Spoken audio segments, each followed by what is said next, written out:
So the Stop Alpine Grazing campaign was the cows were removed from the Alpine National Park in 2005 after a really long campaign, and in 2011 the government at the time decided to reintroduce them, and the cattle are very damaging to the Alpine National Park, and we really want to make sure that they weren't allowed back. So we had a couple of days of action and a lot of advocacy going on to try and stop this from happening.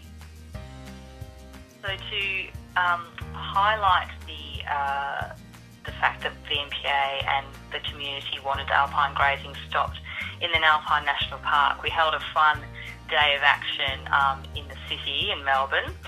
We had a huge banner saying Stop Alpine Grazing, which I helped held up.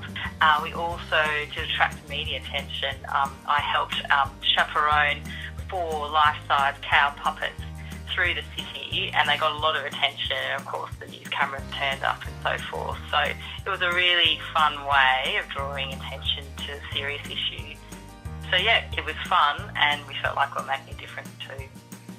One of the events I took part in was a public meeting in April 2011, and basically the then Federal Environment Minister Tony Burke agreed to come and address some concerned citizens about the alpine cattle grazing, to see that the community got behind it, as well as scientists as well.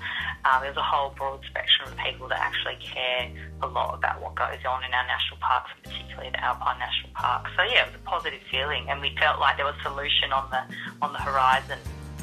I really wanted to be involved and help stop that from happening again, and the hard work paid off. The cattle were removed from the park in 2015. Legislation was passed to prohibit cattle grazing again, and made the legislation stronger. So legislation and all that sort of thing is the boring stuff that Vnpa really makes sure happens, because it's really important when it gets down to things, stopping things happening in our precious national parks.